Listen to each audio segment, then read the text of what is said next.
कौन कौन है हैं?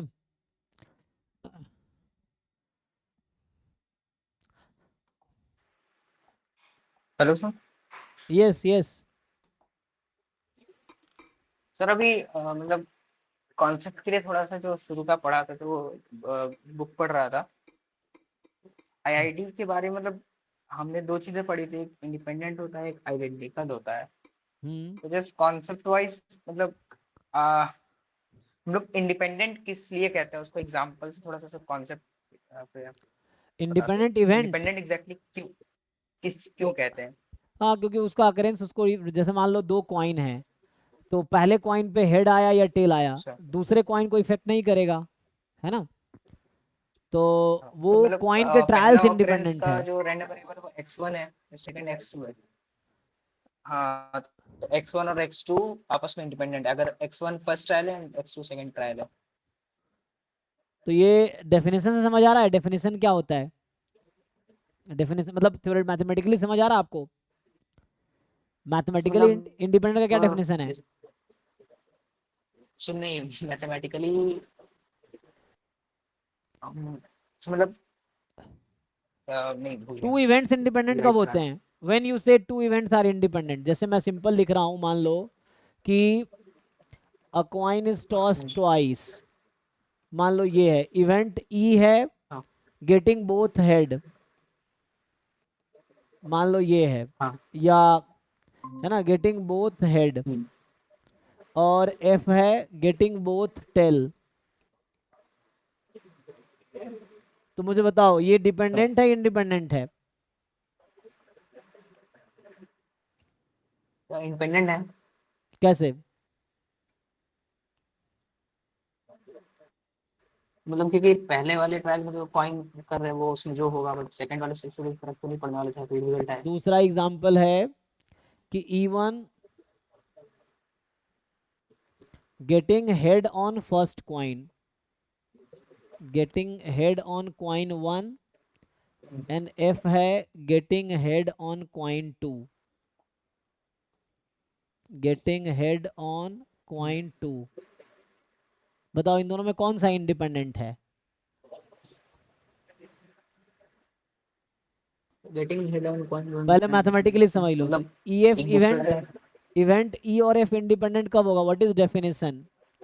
E and F R independent. Probability of E intersection F equals probability F. अब बताओ यहाँ से इसके सैंपल स्पेस में कितने एलिमेंट है? तो दो ही है मतलब। हाँ वैसे H S S T T S T T ठीक है, चार। So what is probability of E? पहले पार्ट की बात कर रहा हूँ। What is probability of E? 1/4। What is probability of F? 1/4। 1/। Getting good tail 1/4। What is E intersection F? 1/6। नहीं नहीं, इवेंट देख के सॉरी बताओ। जीरो है। इन दोनों ई में दोनों हेड है, एफ में दोनों टेल है। ई रिप्रेजेंट कर रहा है एच एच को, एफ रिप्रेजेंट कर रहा है टी टी को। जीरो आ गया क्या? इस ऐसा है क्या? ऐसा हो रहा जीरो है? है। नहीं मतलब क्या इक्वल थोड़ी है पी इंटू पी एफ के? ऐसा है? अब लॉजिकली समझो नो क्यों इंडिपेंडेंट है। अब मुझे ये बताओ, अगर दोनों हेड आ गया तो क्या दोनों टेल आएगा? नो अगर E1 हो नहीं गया आ तो E2 सकता। हो सकता है कभी? नहीं। तो डिपेंड कर रहा तभी तो ऐसा हो रहा है। वरना अगर डिपेंड नहीं करता तो E1 हो या ना हो E2 को फर्क ही नहीं पड़ता, या E2 हो या ना हो E1 को फर्क नहीं पड़ता। जैसे दूसरा वाला केस है, देख लो। अब इसमें सेम लॉजिक लगाओ दूसरे वाले में। व्हाट इज हाँ यहाँ पे, समझ गया वो। व्हाट इज प्रोबेबिलिटी ऑफ ई? तो ई किसको गेटिंग रिप्रेजेंट हेड कर ऑन रहा है? कॉइन। ई किसको रिप्रेजेंट कर रहा है यहाँ पे? गेटिंग मतलब दो अलग अलग कॉइन्स उछाले गए इस बार तो। हाँ, इस बार दो अलग अलग कॉइन्स हैं, कॉइन 1 कॉइन 2।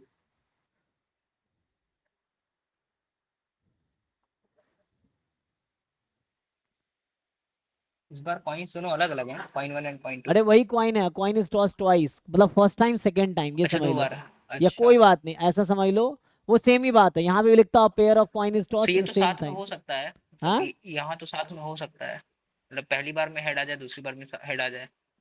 वही पूछ रहा हूँ, what is probability of E. um, 1/2। हाँ 1/2, so it is 1/2। What is probability of F. तो same 1/2। What is probability of E intersection F.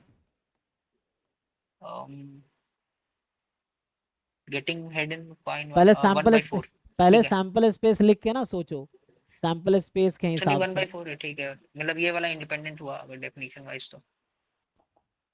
आप किस बैच में हो अभी। एकलव्य 2.0। अच्छा, तो इसमें बताइए ई इंटरसेक्शन एफ, ई में था कि head on the first coin, तो ई रिप्रेजेंट कर रहा है एच एच एच टी को, ये रिप्रेजेंट कर रहा है हेड ऑन सेकेंड कॉइन, तो एच एच टी एच को, ठीक है ना। तो E represents H H H T, this represent H H T H. तो इसका इंटरसेक्शन क्या है, एच एच है, जो कि क्या आएगी 1/4। तो लॉजिकली 1/4। इंटरसेक्शन लेंगे 1/4। अब चेक करेंगे क्या ये ओके है कि नहीं, तो ओके है यहाँ पे ये वाला चीज, हाँ मतलब तो यस इस केस में है। इंडिपेंडेंट। अब एनालाइज करो ऐसा क्यों हुआ इंडिपेंडेंट है। इसने पहले कॉइन पे हेड आएगा, तो मान लो पहले कॉइन पे हेड आया, तो क्या इसका कोई इंटरफेरेंस है दूसरे कॉइन पे हेड या टेल आने में, कोई रोल है। मान लो आपने नहीं पहला कॉइन फेंका हेड आ गया, तो क्या ये इफेक्ट करेगा दूसरे कॉइन को, अगर पहला हेड आया गारंटी है दूसरा हेड आएगा या नहीं जैसे। तो ऐसे समझना है चीज़ों को, तो नहीं। हमें देखो यहाँ पे चीज़ों को वैसे एप्लीकेबिलिटी पे मतलब ना, जो कोई दिक्कत नहीं है। मेन थिंग आप अपना, ये मैथमेटिकल स्टैटिस्टिक्स का एग्जाम है, तो you have to understand things mathematically. यहाँ पे जितनी सारी चीज़ें आपके सिलेबस में लिखी हैं उसको मैथमेटिकली समझना है, रियल लाइफ एप्लीकेशन के बेस पे आगे आपको वर्क करने। अगर आप जॉब करोगे तो वहाँ वो तो समय के साथ आ जाता है। यहाँ पे मेनली है कि like you have to understand things mathematically, कि मैथमेटिकल डेफिनेशन क्या है। अगर एग्जाम में कोई क्वेश्चन आएगा तो इसी पे बेस्ड आएगा, बट यहाँ पे दिख भी रहा है ना कि occurrence of E1 will not effect E2, F occurrence of F will not effect E, that's why they are independent, ठीक है। ये कौन मनीष इतना लंबा चौड़ा चैट लिखा है, मैं सुना नहीं।